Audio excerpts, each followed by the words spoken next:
सभी को हाथ जोड़ करके प्रणाम। मैं जया भारत जिला संत कबीर नगर से एक बहुत सुंदर बेरोजगारी की लोकगीत सुनाने जा रही हूँ। इस देश की सच्चाई को बताने जा रही हूँ, आप लोग सुने। यमटक बीटेक कई के बेचट बट तरकारी नौजवान मोर दुखारी ए भैया। यमटक बीटेक पढ़ के बेच तरकारी नौजवान मोर दुखारी ए भैया। नौजवान मोर दुखारी ए भैया, पढ़ लिख के बेच तरकारी नौजवान मोर दुखारी ए भैया।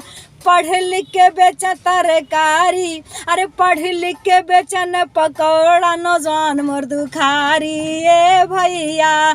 नौजवान मोर दुखारी ए भैया, पढ़ लिख के बेचत है पकौड़ा नौजवान मोर दुखारी ए भैया। केहू बेचत बाटे भैया लइके देखा या आलू, ये पढ़े लिखे लोग आलू बेच रहे हैं लेकिन कह क्या रहे हैं।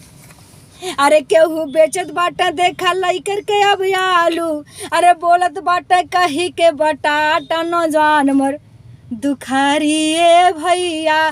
पढ़ा लिखा व्यक्ति है और उसने इंग्लिश पढ़ा है लेकिन फिर भी सब्जी बेचने का काम कर रहा है। आलू को बटाटा बता रहा है क्योंकि बटाटा शब्द इंग्लिश में कहा जाता है। और पढ़ा लिखा नौजवान जब बटाटा कहता है, गोभी को फ्लावर कहता है, लेकिन मजबूरी बस बेचने का काम कर रहा है, वरना वो बहुत ब्रिलियंट है। हमारे देश की सरकार और संस्था फेल है। जरा आगे सुनिए। अरे कहीं कहीं बेचन बटाटा नौजवान मोर दुखारी ए भैया। नौजवान मोर दुखारी ए भैया।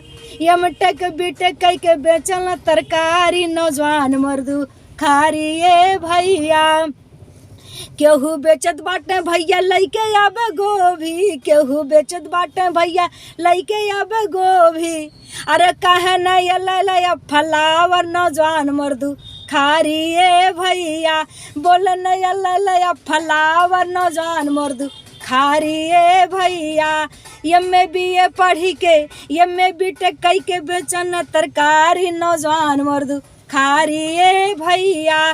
केहू बेचत बाटे भैया लइके अब प्याजा, केहू बेचत बाटे भैया लइके अब प्याजा। अब कही के बेचन कादा नौजवान मोर दुखारी ए भैया। कही के बेच अब कादा नौजवान मोर दुखारी ए भैया। पढ़ा लिखा होई के बेच तरकारी नौजवान मोर दुखारी ए भैया।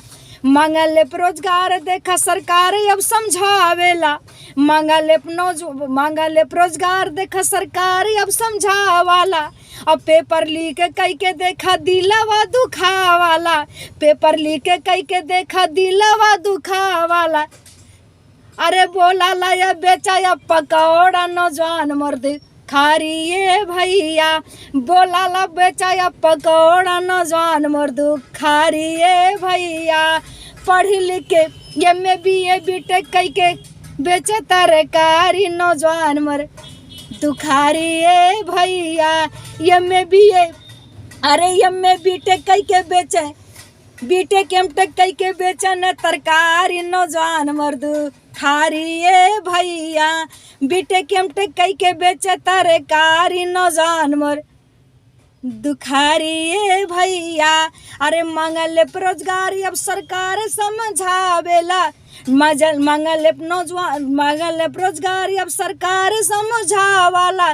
कौनो काम छोट नहीं सबके बतावाला। चल के सफाई करा नाला नौजवान मोर दुखारी ए भैया। चल के सफाई करा नाला नौजवान मोर दुखारी ए भैया। पढ़ लिख के अरे यम्मे बीटेक कई के बेच तरकारी नौजवान मोर दुखारी ए भैया। यम्मे बीटेक कई के बेच तरकारी नौजवान मोर दुखारी ए भैया। आई गे चुनौआ 24 में ललकारी के, अरे आई गे चुनौआ अब 24 में ललकारी के।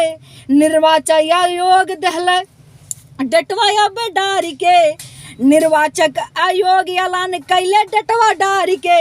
अरे नेता मन के बाकी बा मकारी नौजवान मोर दुखारी ए भैया, नेता मन के बाकी बकारी। इलेक्शन कमीशन ने तो डेट डाल दिया है कि फला फला तारीख का, लेकिन अभी इनकी जो मक्कारी बाकी है कि ये लोग क्या क्या हमारे नौजवानों को फिर गुमराह करेंगे। तो ये इलेक्शन कमीशन कैले चुनाव का ऐलान हो और डेट डारी के सबके बतौले अब दिनवार हो। अरे नेता मन के बाटे मक्का, नेता मन के बाटे बाकी मक्कारी।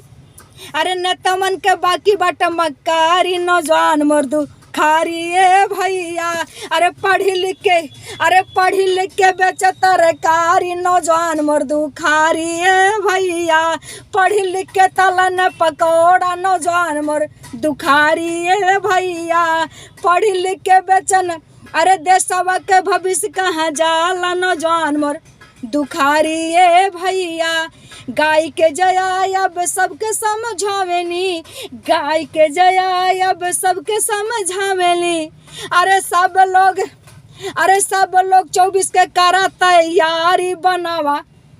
अरे सब लोग 24 के करा तैयारी, सरकार बनावा अपने मन मारी ए भैया।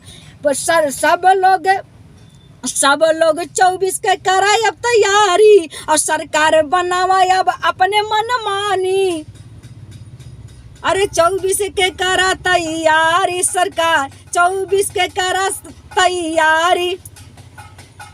नौजवान बड़ा दुखारी ए भैया, पढ़ लिख के बेच तरकारी। नौजवान बड़ा दुखारी ए भैया, पढ़ लिख के बेचन तरकारी। नौजवान बड़ा दुखारी ए भैया, पेपर हो गया लीक सुना भारी। नौजवान बड़ा दुखारी ए भैया, पेपर हो गया लीक देखा भारी। नौजवान बड़ा दुखारी ए भैया, पढ़ लिख के बेच तरकारी। नौजवान बड़ा दुखारी ए भैया।